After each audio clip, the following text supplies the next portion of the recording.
Hi everybody and welcome along to Transfer Talk. Time now for your transfer update. We've had a couple of updates from Old Trafford this morning. First of all... Right, these pictures just into us in those cars are Manchester United's two new signings. They are now at Manchester United's training ground. Both will have medicals today. They're in the building.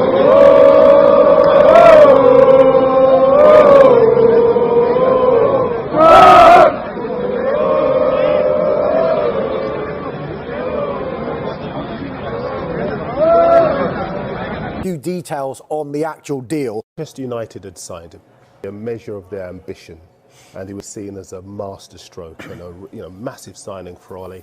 If one of the other big clubs in terms of that athleticism and that physicality, and he's 6'1", it's very important to have somebody who's got a big engine who can do both facets of the game at a high intensity. Manchester United do not have enough players who can play at high intensity for the duration of games. So I think it's a good place to start. But again, at 20 years of age, like Kev said, it's going to take time. But Manchester United need to be shopping around for those types of players with potential. They're not in a position to be bringing in world-class stars right now. Manchester United are 13th in the Premier League. So definitely the type of profile, and I think one that Manchester United fans could look at and say, OK, I can see why they're going after that player, but can't get too excited, Matt. Yeah. Got to relax. Okay. It's his passing ability that will excite fans the most, both short and long-range passing. He rarely gives the ball away. He's in Liga, and he's in the sort of the top percentiles for ball retention, but also the number of balls he plays forward as well. So it's not just keeping hold of the ball, but also passing it in the right way to start attacks as well. So he's just playing some of the best football in his career. He's the kind of move I think at the beginning of the window to have seen come through the door. Might have taken a bit longer to get to this stage, but it's the kind of target there, and that kind of not horrific. If he becomes brilliant and he ever wants to leave, they can potentially get even more from it if they continue to develop.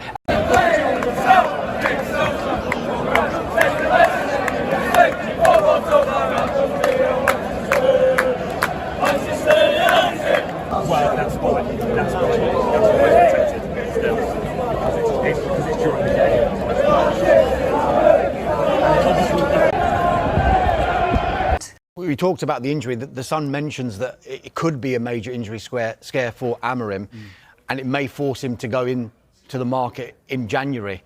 It's always a dangerous time to go into a transfer window, though, isn't it? Particularly for a position like that. Particularly for strikers, it's a very expensive time to go into the market. I was in the press conference, and Amorim's, he was leaving the room as he was asked about Šeško's knee, so he didn't have time to give a full answer, and he just said, "I'm worried," because when it's a knee, it could be anything.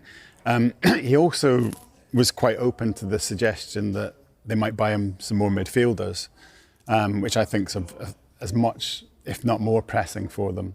And of course, the issue they've got with strikers is that the time that they would need another one is actually December, when Mbeumo and Ahmad go to the Cup of Nations, so they might be short of goals at that point. But I think midfield longer term for United, and I've thought this for years. But we must tell you about another deal done by Manchester United, two in the space of 25 minutes or so, confirmed as well. So a new full-back and a new centre-back in at Manchester United.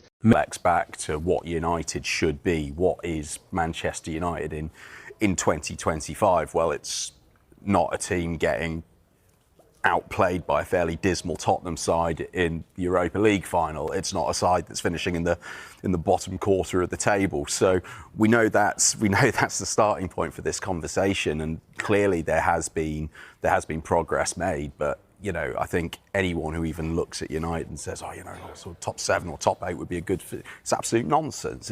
It's still Man United, and it's still a club that's going out spending hundreds of millions every window. So you've got what would be a good season. Look, top 4 would be exceptional. I'd also say there's no chance of it happening.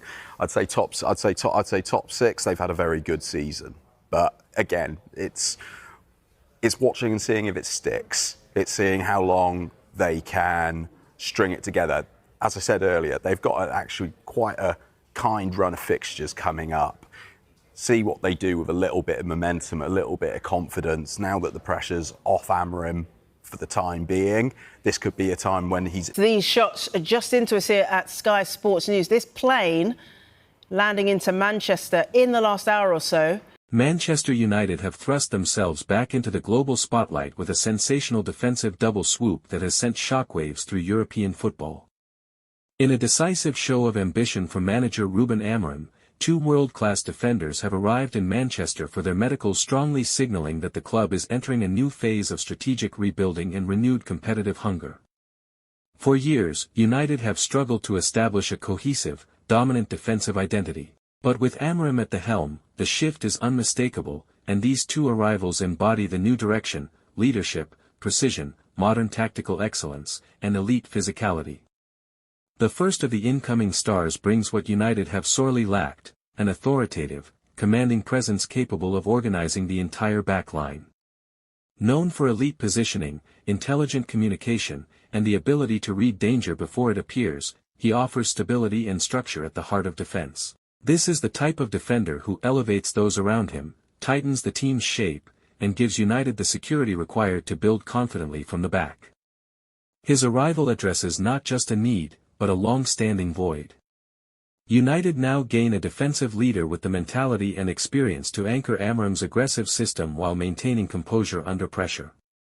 The second defender represents the modern evolution of defensive football: explosive, fast, tactically flexible, and perfectly suited for high-intensity systems. His pace provides instant insurance against counterattacks, while his adaptability across multiple positions gives Amorim a crucial tactical weapon. Whether utilized in a back three, as a fullback, or even in hybrid roles, his profile fits the demands of elite-level football. His ability to transition from defense to attack with speed and precision adds a new dimension to United's build-up play, injecting dynamism that has been lacking in previous seasons. Together, the duo transform Manchester United's backline. Suddenly, the squad has depth, balance, and strong internal competition. The days of defensive uncertainty may be coming to an end, replaced by organization, energy, and high technical quality. Amorim's tactical blueprint hinges on intensity, structure, and controlled aggression, traits embodied perfectly by these two signings. As both deals move toward completion within the next 48 hours, excitement among supporters has reached fever pitch. Social media is buzzing, fan groups are alive with anticipation, and pundits across Europe are taking notice. With Amorim driving this rebuild, and two elite defenders set to reinforce his vision, Manchester United's pursuit of domestic and European success has taken a dramatic and promising step forward.